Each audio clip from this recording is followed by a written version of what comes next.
there is a significant number of Americans that want to blow things up, that want to kind of tear down institutions, and so the Democrats in that environment cannot be the defenders of institutions party if they want to be successful.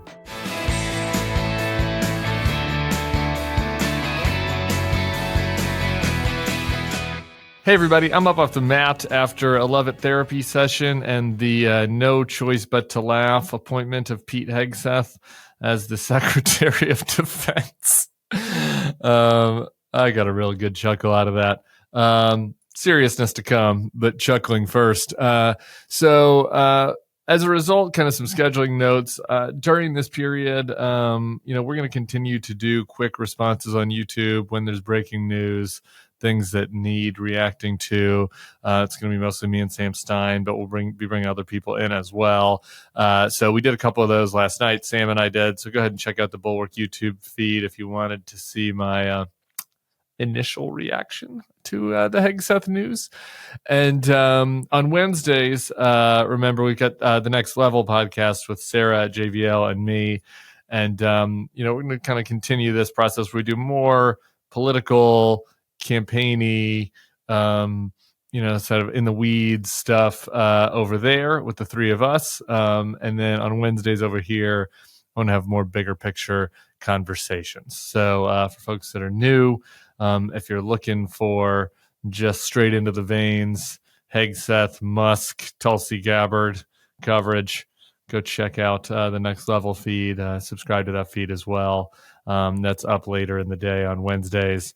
And right now, up next, we have a new guest, the Bulwark Podcast, someone I've been wanting to get on. I think you're going to enjoy the conversation. So stick around for Osita Nwanevu.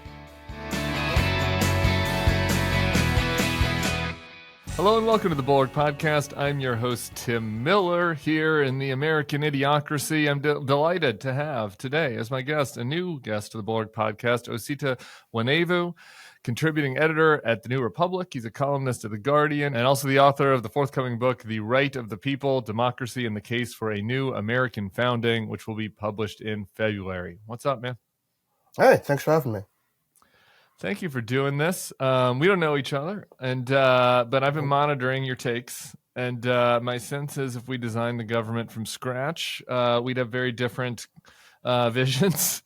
But ever since summer, you've just been dropping bangers, and I either 100% agree or I disagree, and I'm like, that's an interesting point, though. That's making me think, and so I've been excited to do this. So thanks for coming on. Yeah, it's a real pleasure. I want to do backwards looking stuff with you about state of the Democratic Party and the election. But our, Mountain Dew overlords have given us some more timely news that we have to deal with. Last evening, Donald Trump announced that Fox and Friends co-host Pete Hegseth would be his nominee for Secretary of Defense, overseeing the American military. That doesn't appear that he's ever run anything. And I did get the joy of being able to break that news to several people at a dinner last night in New Orleans. So I'm looking for small joys, just like the reaction on people's faces when I told them that a Fox. You got to take them when you can, man. You have to. Yeah. And so I did get a big laugh about that. So, I mean, there's a bunch of places we could go with it. I want to read from you for you a little bit from his book about the war on warriors that he's concerned about. But I guess I'm curious your top line views about Pete Hegseth running the military. Well, I think like most people, including most people in the Republican Party who are now going to have an opinion on this, I don't really know much more about Pete Hegseth, but the fact that he's a Fox News host, this is not come first to mind as far as a list of qualifications I'd want in a defense secretary is concerned. To the extent that I've heard about his positions over the last day or so, somebody who also doesn't seem like he's going to satisfy or really be part of what people who were hoping for an anti-Trump or anti-war Trump, doesn't seem like he's going to be satisfying that aspiration. over the course of his time on Fox, has talked about bombing Iran, and it seems very much like a conventional neoconservative. Now, I did see that there was a podcast interview he did recently where he disavowed all of this and said that neoconservatism had been a mistake and he had seen the light. And I don't know if he'd been contacted to do interviews for this position before he went on that podcast, but there's nothing in his record of public statements that I've seen that indicates to me that he is going to be, part of this kind of dovish, moving away from the neocon right vision for conservative politics that people have seen or wanted to see in Donald Trump. Yeah, he had actually advocated for a preemptive strike on North Korea on the Fox Morning Show. He's sitting on the couch there with Steve Doocy, and I don't know, they've kind of like a rotating cast of bleach blonde women that sort of go there, and that was one of his points. And it's interesting because it ties to the Mattis warnings a little bit. That there was in Mattis's book, he talked about how Trump was advocating for this, and Mattis was so concerned about it that like he was sleeping in his clothes or something, and that he was working and they were just talking to the other military officials about making sure someone was always around in case Trump decided to do this. And some watchers of of the Trump administration have posited that it was actually maybe future Secretary of Defense Hegseth's suggestion on Fox and Friends that triggered Trump's interest in the preemptive strike on North Korea, of course, before the love letters. So, I mean, if that tells you anything about his instincts, it doesn't seem particularly dovish, but he could have evolved.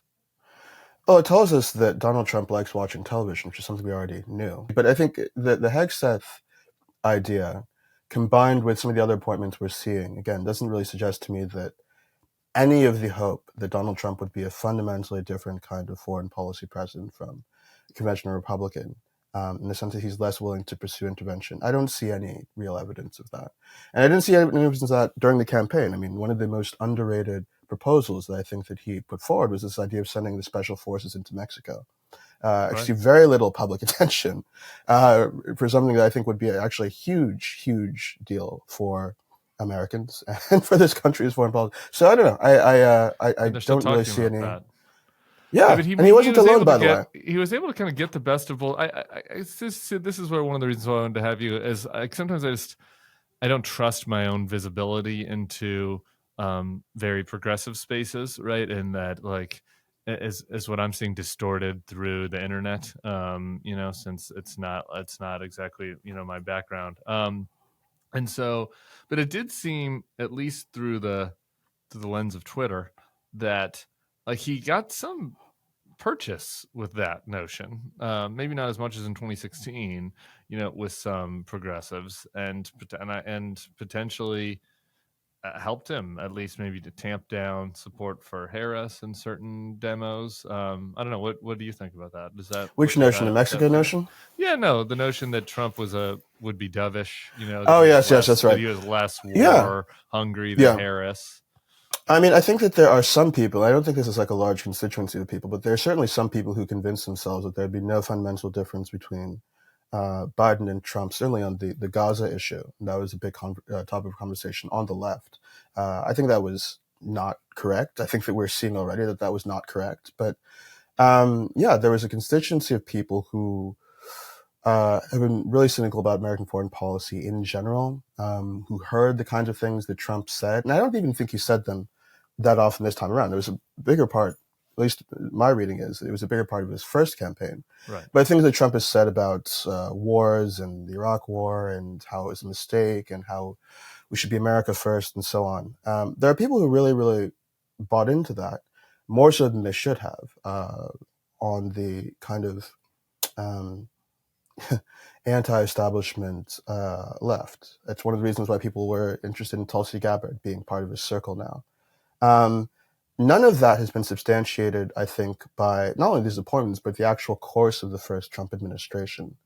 And now we're seeing in the entry people who are going to be hawks on China, on Israel, people who, Mike Huckabee being named the ambassador. I mean, these are not signs that we are... Another Fox host, we should mention. Exactly. These are not signs to me that we are facing a presidency that's going to be more responsible about the use of American power at all. And I'm really kind of disappointed in people who allowed themselves to believe that. I was leafing through Hegseth's book before we got on this morning, and it's pitched as which is why I was interested in it. It's pitched as like a kind of a rationale for him getting this appointment.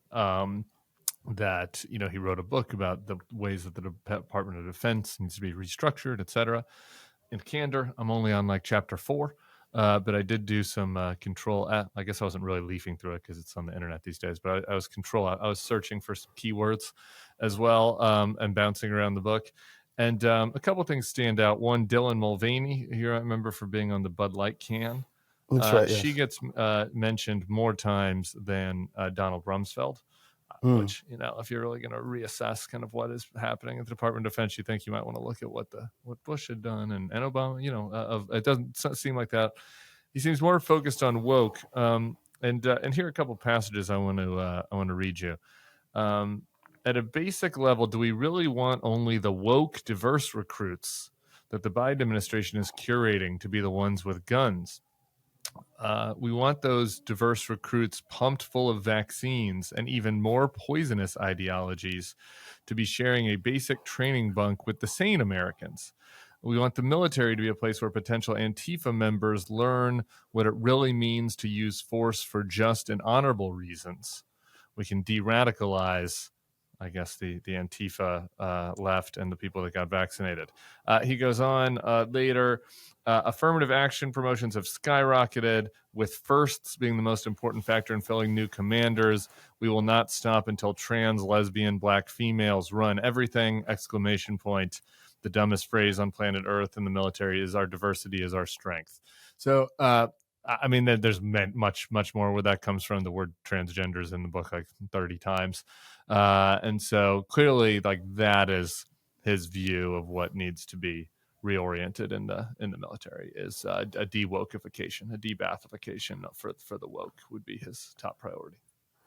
Yeah, I mean, maybe that's why we lost in Iraq. There are too many blue-haired Starbucks baristas in the raid on the attack on Fallujah. I mean, this is not. Were there a lot of black trans generals in Afghanistan or Iraq? I mean, this is going to be a very dumb administration. I mean, this is. I mean, I will say that you do have these kind of conversations about readiness. I remember in the Bush years where like certain cultural grievances were sort of repackaged as things that we had to address for the purposes of military readiness. So like obesity, for instance, became people who like didn't like obesity for like its own reasons, made it a national security issue. And American readiness was going to be fundamentally undermined by the fact that people were drinking soda. Back in the Vietnam War days, people were talking about, we have the military full of long hairs, and that's why we got our asses kicked. I mean, this kind of thing happens all the time. I do think it's become more a part of conservative rhetoric in the last 10 years or so. This idea of being inundated by DEI objectives in the Department of Defense and tolerance in the Department of Defense, undermining our security, ignoring the fact that, look, I mean, wars are fought on different grounds these days. We have people sit at computers and push buttons and, immolate neighborhoods on that basis. I mean, I just think that there's like a very kind of action movie based understanding of what a military needs and what a military is about that seems to be shaping the way a lot of conservatives think. I don't really think that alienating potential members of our military probably serves our interests either. As somebody who is not fond of large amounts of military spending and thinks that we need to shrink our military, I think that one of the silver linings of the Hegseth secretaryship, if it happens, it probably furthers that end. And I don't know. We'll see. Have to see what happens. In what way? Just because he's going to fire the woke generals, or because not because trust in the military.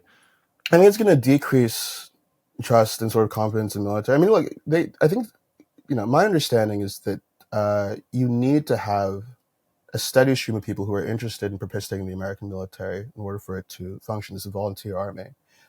If it becomes a matter of the only people we really want are the people who fit this kind of stereotypical idea of what a soldier should be and who agree with all conservative culture perspectives and live conservative lifestyles. That's self-undermining, you know. And honestly, I think that if we come back into power as Democrats in the next 15 years or so, I can only assume that having seen Hegseth run the show and, you know, any kind of dysfunction and misgovernance going to happen there is probably going to, again, further the end of asking real questions about how much we spend on the military, whether we should rework certain things, etc. But that's all speculative. I don't know. Maybe it'll work. Maybe he'll strengthen military. We'll all be an army full of John Rambos, and we'll, you know, beat the Chinese in Taiwan with the Chinese will know, cow in the face of Hegseth. I don't know if you've seen the pictures of him. Like, I mean, he can throw an axe. You know, he likes to wear those bro sunglasses and the tank tops, and he's got a "We the People" tattoo. I mean, I just think that the Chinese are just going to, be quaking in their boots. So yeah, I mean, I guess I should say that I just for full context, because I think it's going to relate a little bit to the rest of the conversation about, you know, about whether the Democrats were misguided in certain ways and how they, you know, kind of advance their political objectives.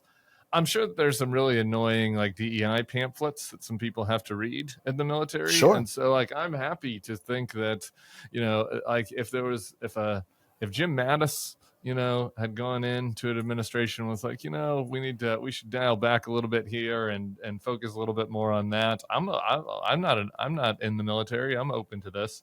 I think that the clownishness of choosing for Secretary of Defense somebody that wrote a book that's like the biggest problem facing our military right now is that we have too many aspiring black trans generals. I guess it speaks for itself, but I felt like it was worth mentioning. On going backwards, you fired off this heater. Let me pull it up here. On election night, this was 1:05 a.m. on election night, maybe 2:05. I'm on Central Time, so I don't know. You might have been a little later. I don't know if you were sober or what your mental state was watching Donald Trump regain power in the country, but you wrote this. Many Americans of all races do not believe our norms and institutions work, and a message about protecting them from a force promising to upend them will not be effective. I think that's interesting. I just want to use that as a starting place for what you think were the fundamental reasons for why we got here. Yeah, so I think the Democrats over the last, really over the course of Biden's term and really in the last election too, have advanced a very, very clear and consistent message about Donald Trump. Donald Trump is somebody who is going to come into power as a would-be authoritarian. He poses a threat to our norms of government, norms of governance. He poses a threat to the values embedded in the Constitution.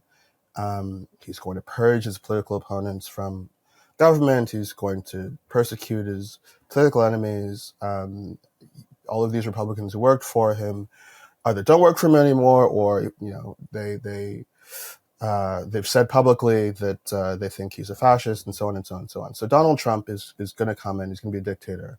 That's what he's about. That message has been hammered home consistently for years now. Both Biden before he dropped out and Kamala Harris when she came in made that central to their campaigns.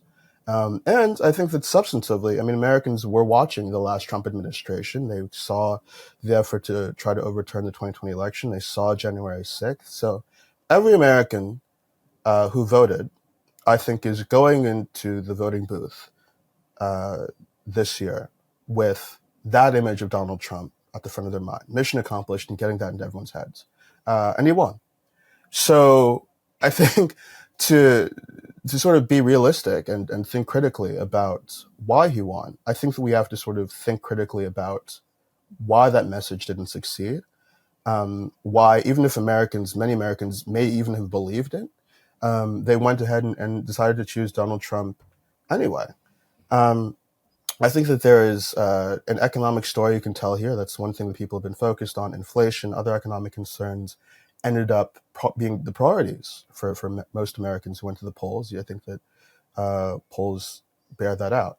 But I think even that requires an explanation. So what you're saying then if that's what happened, is people can say to themselves, well, yeah, Donald Trump is an authoritarian. He does all of these bad things. He tried to steal the election and so on. But, I really think that groceries have gotten too expensive. And so I'm going to vote for him anyway. That I think should tell us something about the way people think about democracy and the amount of faith people have in it as a system worth sustaining. And then I think, too, that there is a portion of the electorate who said, okay, I think Donald Trump's an authoritarian. I think that he is, wants to do all these bad things.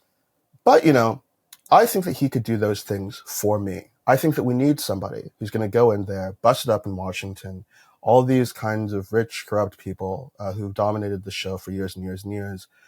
He's going to go in there and he's going to really tear things up. And I think that that's good. Even if I don't think that's going to be effective, I think it's going to be entertaining and I'd like to see it. I think these are like two constituencies of voters that seem to have mattered a lot. And I've been thinking a lot, especially about the second half, people who I think have already been cynical. And we've seen this in polls for years now, not only in the United States, but around the Western world. People are losing faith in the extent to which democracy works, the extent to which they have a democracy, the extent to which democracy reflects the values and the priorities of ordinary people, the extent to which it works. There's been a real, I think, erosion in faith in all of these things. The idea of, both parties in Washington are clowns in Congress. Like, that's been a part of American political life for a long time. And so, it seems like we've gotten to a point where there's a real amount of nihilism about it amongst a certain proportion of the elect. I'm not saying this is all voters or even a huge proportion of voters, but certainly voters who have taken an interest in Donald Trump are thinking differently about democracy and his threat to it and what he means than Democrats do, and than Democrats hoped they would. Yeah, so I think that what is downstream from this is, like, if you accept that, right, that there is a plurality or a huge percentage of Americans that just don't believe that the institutions are working for them, and so they want to blow it up, then obviously the Democrats need to figure out how to speak to them. But first, are we babying these people? Is that legit? I mean, look, I know there are many people whose lives aren't perfect. Many people have very challenging economic circumstances. That's like true throughout all of history. I just struggle with, like, why 2024 is the year where people decided that they needed a clown dictator, like, versus times where there was much more economic and cultural strife, where there were many greater security threats than we have now. Like, why is that? Well, the thing is, it's not just 2024, it's 2024 and 2016. And so I think we have to derive some kind of explanation here. I don't think that American life in 2024 is worse than American life in 1924 for anybody. I think that there have been times when American, or 74, I think, I think that in relative historical terms, we're doing pretty well on all fronts. And I say that as a leftist, somebody who really thinks that we need to definitely radically change some things in the economy. But that, I think, is not how maybe the bulk of the American people feel. I mean, the numbers on the extent to which Americans believe that the country's on the right track, the extent to which they think that they're satisfied with the direction of the country, that has been going down, I think, since 2004. I was looking at Gallup's numbers on this. So in the last, I guess, 10... I guess this is the question, the vibe session question. This is like, is it going down because their real experience is getting worse every year since 2004, or just because their information is worse? Well, I mean, this is the other thing. Like, I don't think that, and this is something that I think is kind of frustrated me in democratic conversation. I also don't think that Americans are more misinformed or dumber than they were in 1924 either. I think that there have always been people who believe crazy things and who have wild sources of information, and sources of information that pit them against other Americans. I don't think these are novel features of American life. And frankly, back in, what do you want to say, the 20s or the 70s, I think we also had more, political violence, political division. So I don't think that suffices as an explanation. I think that the closest thing, the thing that seems most plausible to me, is that in the last 25 years of American life, we have seen a lot of high-level institutional failures, and we've seen a lot of government dysfunction and gridlock, right? So the roll call from 2000 or so, it's 9/11, it's the war on terror in Iraq, it's Katrina, it's the financial crisis, and more recently we have the COVID-19 pandemic. I think these are very, very big negative things people have been asked to process in the last quarter century, since the turn of this century. I don't think it's made up that we have a lot of gridlock in Washington, D.C., where it seems like the two parties are not able to resolve what should be basic problems or sort of do their basic jobs. That's something that political scientists will tell you we've gotten worse at in the last couple of decades. So, I mean, I think that there are reasons why the idea of American institutional failure looms large for us today that aren't bullshit. I don't think that means that material conditions are worse than they've ever been by any stretch of the imagination. But I do think that people who are thinking back on their own political lives, their own political experiences, or what American politics has been like, for quite some time now, two and a half decades. I think that there are reasons for people to believe that the politicians don't know what they're doing, that they've been lied to, that we can't really solve certain basic problems. I think that there are grounds for believing that. Yeah.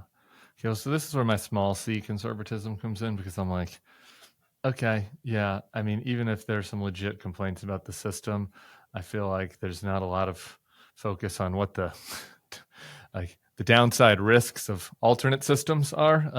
Just a new system isn't necessarily a better one. But that said, let's just accept the premise, right? Like, there's something about the institutional failures and the cultures and the culture and our phones and the democratization of it, like that is just that some combination of all these factors has led us to a place where, like, we might not wish it to be the case, but there is a significant number of Americans that want to blow things up, that want to, kind of tear down institutions. And so the Democrats in that environment cannot be the defenders of institutions party if they want to be successful. So then the question is, okay, so then what? And like and as you mentioned earlier, you said you're a leftist. I'm curious what you think would be a productive anti-establishment posture for the Democrats to take going forward. Sure. So, I mean, everybody's going to be hawking their takes now and for the next year. So, I think that there's a lot of debates to be had here, and I don't think that I have the answer. But I do think that Democrats offered people a very, very thin understanding of what democracy is and means. That, as we talked about, was not compelling to voters, but I also think has been counterproductive in trying to understand what to do with this loss. I've seen a shocking number of people, both in kind of the conventional liberal left and leftists, actually, who have sworn off the American people on the basis of this election, who are just saying, well, people are too stupid, people are too misinformed, they deserve what they get. I've seen people say, well, if you're Latino who voted for Trump, what we're going to do is we're going to try to get your relatives deported, so you see how bad of a thing that you just did was. People are losing the plot in ways that I think demonstrate how shallow their conception of democracy was. In a democracy, and I think I will go out and say I don't think the American political system is a democracy. Nevertheless, Donald Trump legitimately won most of the people in this election. And if we're going to have a democracy, if we tell ourselves we believe democracy, we have to take that seriously. We have to take that and understand that victory as legitimate. And we can't be in a mode where when people vote in ways that we don't like, that means that we give up on the system. That means that we denigrate people as kind of hopelessly stupid. That's not that's not what it's about. You have to have a real faith in our capacity to do better, and a real faith in your capacity to make better arguments that'll win people over. That's kind of the whole thing. And so for me, I think that ground zero here in thinking more productively about politics has to be returning to a sense of why democracy, that word that we've been using so freely over the last couple of years, is so important in the first place. Is it important? We should be open to arguments from conservatives. Well, what do we do about the fact that a lot of people are misinformed or who make rash decisions? Like, how do we work through that? What responses do we articulate to that? I think that we need to go to first principles and really thinking through why this concept is so important and thinking through what it can do for us. That is the pitch for my book. And my own process for going through this for the last couple of years that I've been working on it and asking myself those questions has led me to an understanding what democracy is about that feels fuller. And I think it would feel more compelling to the American people if it was delivered as a political message. That democracy cannot just be about doing these things that your civics teacher told you were important. It was important in high school. You go out, you vote, and you get the little sticker, and you do this every 2 to 4 years, and that's a democratic process. And the things that are most important about democracy are protecting the right to vote and so on. I think those things are important. Democracy, more fundamentally, though, is about granting people agency over the conditions that shape their lives, right? So not being subject to arbitrary authority, not being subject to arbitrary hierarchies, but really having the power to create the lives that we want in the time that we have on this planet to ourselves. Democracy, I think, has to be part of the picture of how we self-actualize and define our own futures. That, I think, is the fundamental kernel. And when you take that value seriously, you say we care about democracy, as difficult as it is and as rough as it is to work through, because we fundamentally believe that this is a system that allows us to be the people that we want to be, and to have control over conditions, and control over our time. You understand very quickly that is a system of values that normatively applies not just to the political realm, but also to the economy. I think we should take it seriously that Americans spend about a third of their lives at work, in institutions where, even though they're deriving their livelihoods from their workplaces, even though the decisions being made at the top of a corporation often affect them more directly and intimately than decisions being made in Washington, D.C. or in their state house, we should take seriously the fact that all of that is true without any real kind of voice or agency on the part of workers, especially now that the labor movement in this country has been decimated over the last 40 or so years. If democracy becomes the way that we think through economic issues and economic power for working people becomes something that people are materially tethered to, it's not just an abstraction, but democracy so conceived can be thought of as the way that you earned your last raise or the way that you addressed some working condition that was bothering you at work. It becomes something that you practice more often, whether it's at a union or other some kind of economic structure. You learn how to engage with people who are different than you, voice your disagreements, make arguments, collaborate on different projects. All of these become ways that you practice democratic habits outside of just participating in elections that I think would redound to the benefit of our political democracy.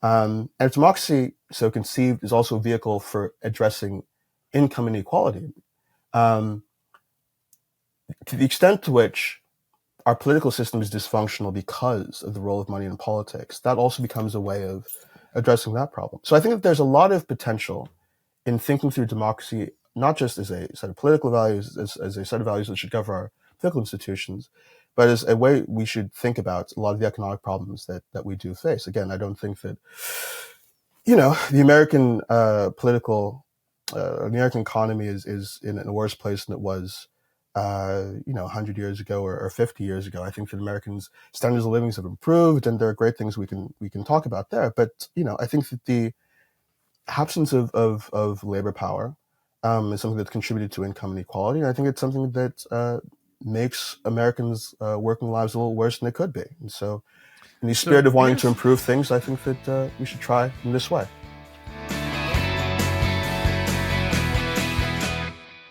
The holiday season and election season is tough on skin. Colder weather, stuffy indoor heating, nonstop festivities can lead to a dull, dehydrated complexion.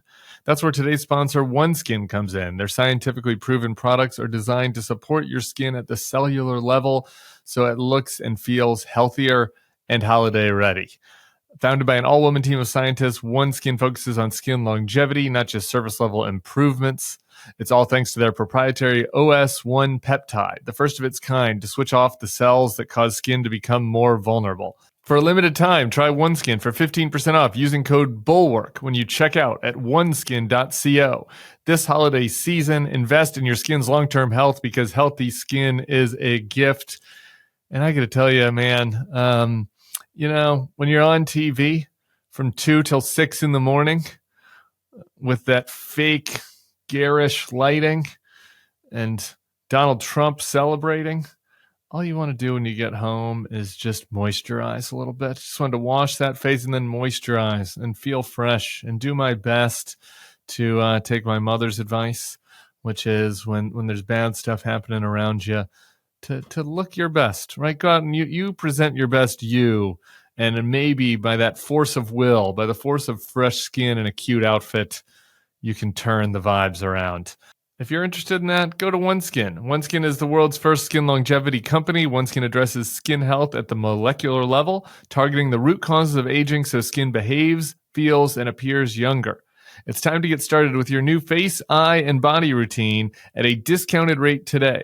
Get 15% off with the code BULWARK at oneskin.co. That's 15% off oneskin.co with code BULWARK. After you purchase, they'll ask you where you heard about them. Please support our show and tell them we sent you. We only have one body, one skin, and only you can choose to make it better. Age healthy with OneSkin.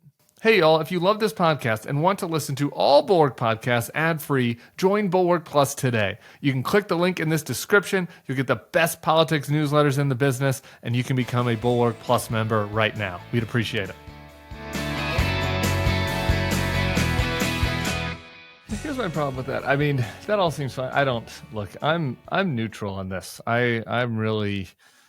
I have my own priors about what I think good economic policy would be, but frankly, if some economic policy that if the Democrats could appeal more to the working class voters that they lost by advancing economic policies I don't like in order to stop the authoritarian threat from the right, from the cultural right, like I would be fine with that.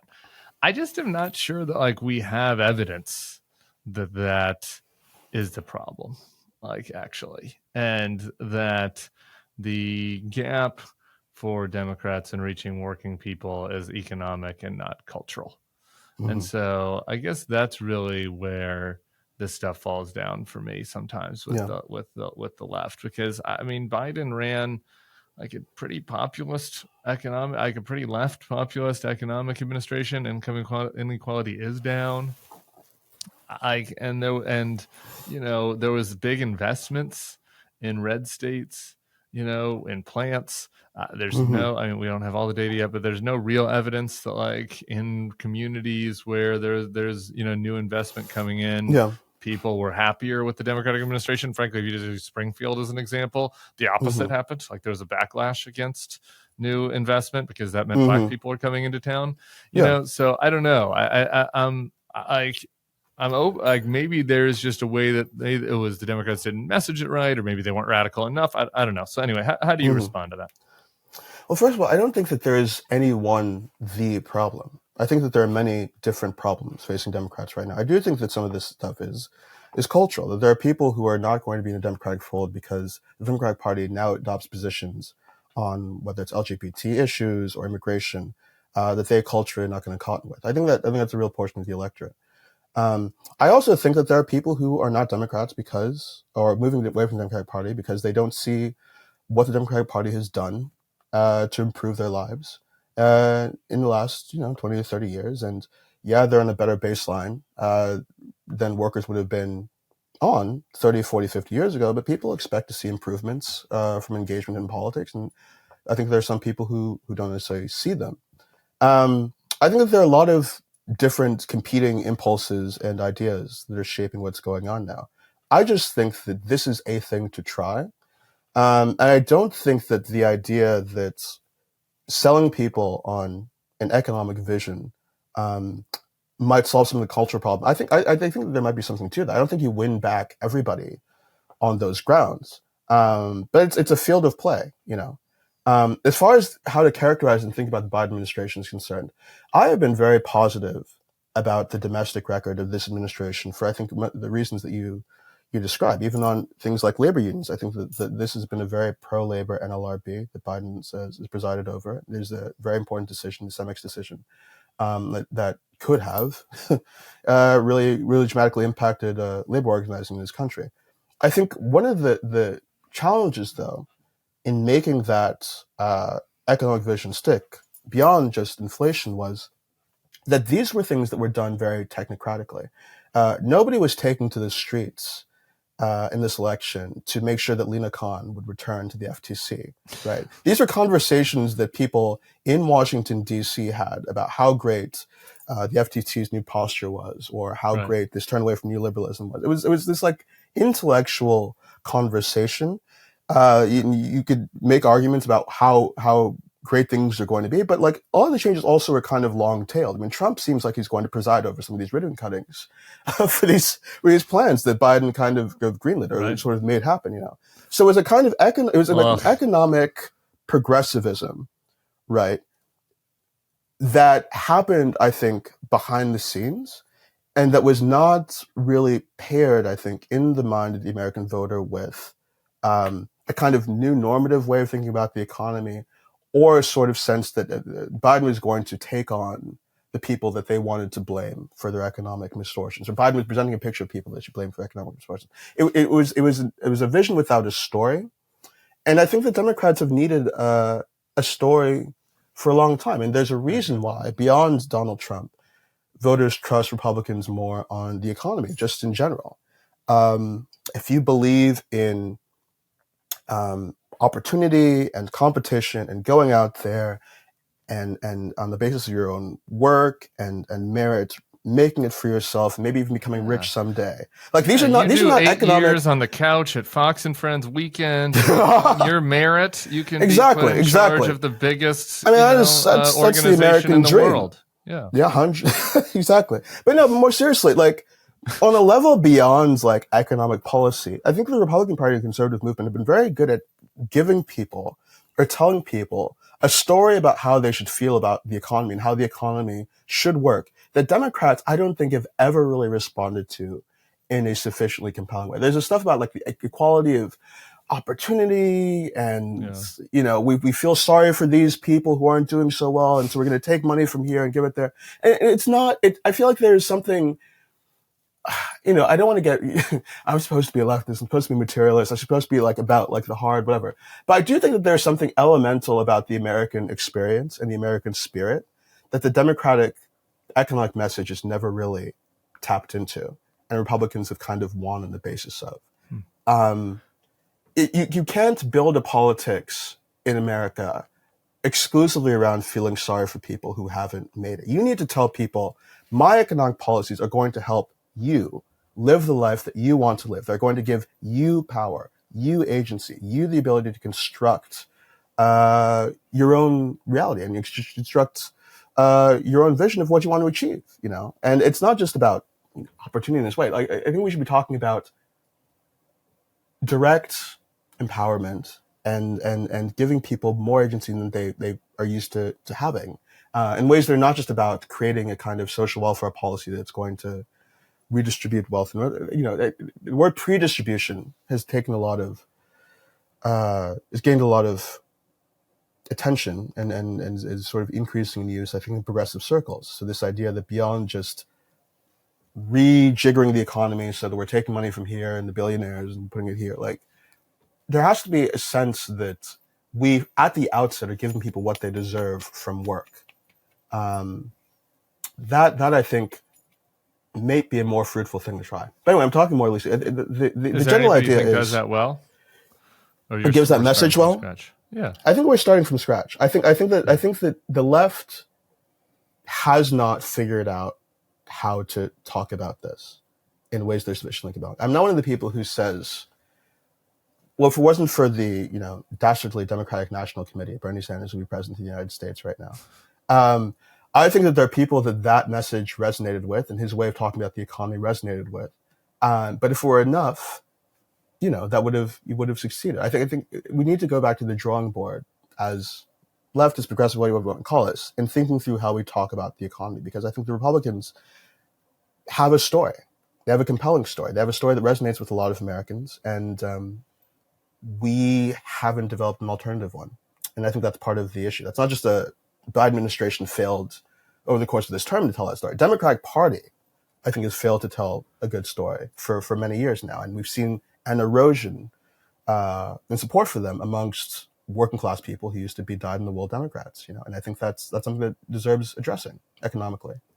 Well, that's a much more challenging solution and much more thought-provoking than what I've seen from some leftists who have settled on a very easy answer for why the Democrats lost this election, which is that it's Liz Cheney's fault. Obviously, that cuts to the bone here. It's like it's Liz Cheney's fault. Kamala had 3 events with Liz Cheney on one day, and obviously she cared too much about that. And Liz Cheney wanted to show up and help, and a lot of the leftists wanted to complain. But we're not going to talk about that. We're just going to talk about how it was this major strategic error to have Liz Cheney. So I wonder if we can hash that out. Do you think that's right? Do you think it's Liz Cheney just caring too much is the reason why Kamala Harris lost? Or well, I don't think it's the reason why. That? I really don't think Liz Cheney is the reason why Kamala lost. I don't think that's a sufficient explanation. I do think that we need to think about the broader, longer trends here. Democrats have been doing poorly with working class people for quite some time now, increasingly poorly from election to election to election. And I think that there are deep questions we need to be asking about why that is, beyond the kind of, should Kamala have done this or that micro analysis over the last several months. There needs to be a kind of macro analysis of why, each successive election with few exceptions, Democrats have done worse and worse and worse with the white working class than in the previous presidential election.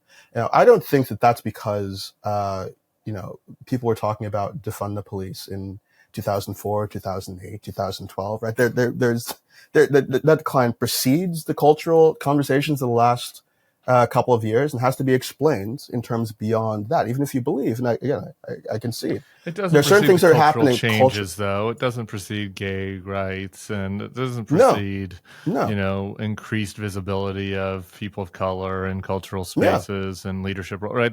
So it doesn't precede that. So it doesn't precede. It doesn't precede like the George Floyd stuff that people like to pin it on. But no, I think since you can say the 1960s, right? The Democratic Party has been increasingly associated with cultural positions that put them out of step with certain segments of the electorate that, again, used to be dyed-in-the-wool Democrats. And that's a long-tailed kind of change. And so the question we have to ask ourselves is this: was it a mistake to pursue civil rights on that basis? Was it a mistake to pursue LGBT rights on that basis? Was it a mistake to improve women's rights on that basis? Are these things that we should be thinking critically about pulling back on? That's one response. Or if we like those things, or maybe it was right. How do you work through that problem? Maybe it was right to pursue it all the way up through 1998 when the Democrats were winning, and we got it stopped perfectly. And then stop at Exactly. We achieved the ideal amount of social progress in 1998, 1999, right before Y2K, and American culture was exactly where it should. I just think that this is like a very deep question, and I don't think that people are addressing it with a sufficient amount of seriousness. How Democrats adopted, in the last couple of years, positions that are outside of the culture mainstream that have been particularly harmful in these recent elections. I think that you can say, yes, that's probably the case. On the other hand, I think that people like Barack Obama, people like John Kerry, people like Bill Clinton were actually very disciplined about how they thought through and worked through cultural issues. And you still saw over the course of their administration, the course of their time in American politics, these kinds of structural trends kind of continue. I reminded people yesterday, 1994, the first midterm under Clinton, Republicans take Congress for the first time in 40 years because they tell the American people that Bill Clinton moved too far left on cultural issues, and they keep Congress for the next better part of the next 12 years. Do we think that Bill Clinton was some kind of flaming-haired radical who was afraid to take on the left wing of his party? No. He did. I think Bill Clinton did what he could. I think these things are are complicated. And, I think that we need to go back to the drawing board and thinking through politics, and not just tell ourselves that we did everything right in the 2000s, we did everything right in the 90s, and we just have to go back and everything's going to be fixed. I think that the electoral record suggests otherwise, and we're at a point where we need to think more creatively about new ideas and new visions for the country that we can be selling and offering to people, to break away from what they're familiar with. All right, I want to close with one of our. We had a heated agreement over the summer about Joe Biden, and we're not going to just rehash that. But there was one element of it that I think it's relevant to your upcoming book. It's kind of relevant to this whole discussion, and that was there's a sense at the time you wrote a column about this. I was talking about this. That it's like if you really believed democracy was a threat, like you wouldn't be taking this risk on somebody that was clearly diminishing and like that was not capable of doing some of the basic elements of the campaign. And as that's gone on, it's been this interesting question, like how much did people really believe that threat? Like how much of it is lip service? And you wrote recently, I've been struck by the extent to which people engaged with politics seem to take it for granted that the American project might end within the next few months. I can't quite tell how serious people are about this, but it's plain people are scared.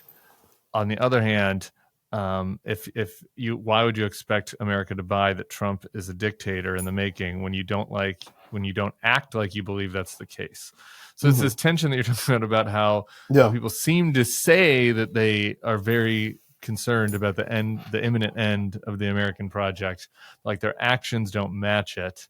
And so anyway, I just was wanting you to kind of ruminate on that topic a little bit.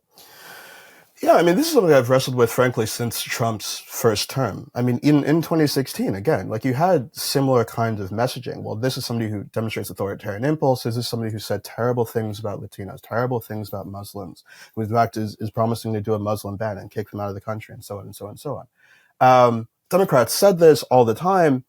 And as soon as Trump, wins, it's as though like, people are starting, maybe we can negotiate on this, and maybe, we'll go to the inauguration, maybe we'll do like it's you either believe that Donald Trump is Adolf Hitler or you don't. And I think the Democrats don't. I don't think they ever really have. I think that there are things that Democrats are sincerely concerned about and rightfully concerned about. But clearly this is somebody who exists within, in their own minds, the realm of politics where you can still work with this person or sort of like accept this person or sort of, deal with this person in normal political ways. And I think the Americans see that. I think that Americans perceive that in this election. I think we're going to see in the next couple of months, how good Trump is going to make on some of his more extreme promises. I'm particularly concerned about the deportation campaign he has promised, not just to start deporting Americans more aggressively, but Stephen Miller talks openly. We'll construct some staging grounds along the border where people are going to be held until we figure out what to do with them, and we're going to deputize local law enforcement and go into cities and start pulling people out of them.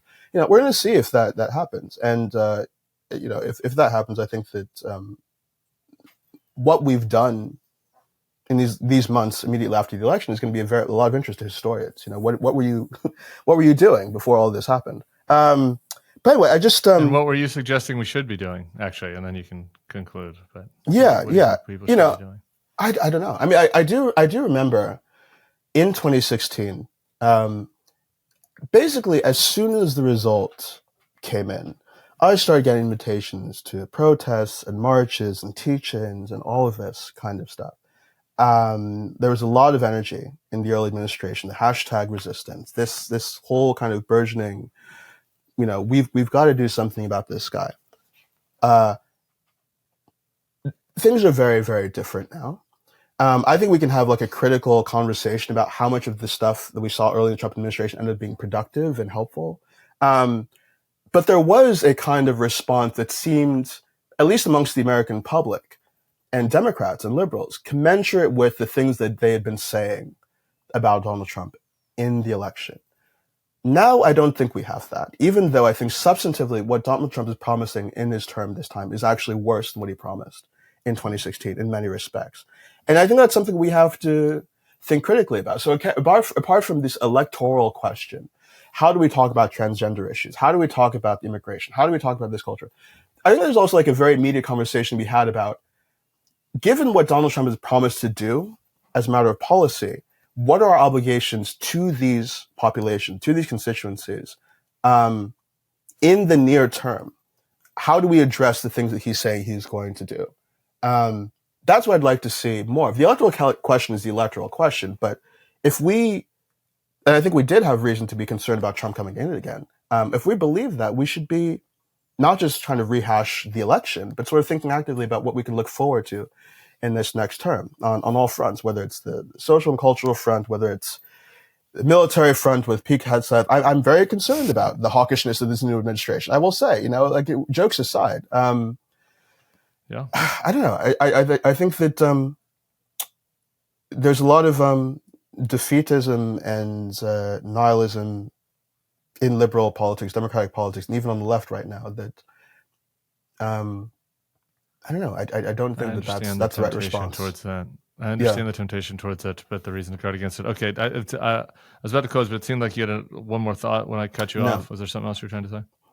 I have many thoughts, but we'd be here all day. So, all right. Well, then we'll have to do it another time. Thanks so much. That's Osita Nwanevu. His new book, "The Right of the People: Democracy and the Case for a New American Founding," is out next year. You can pre-order it. Thanks so much for coming on the Bulwark podcast. Everybody else, we'll see you back here tomorrow. Peace.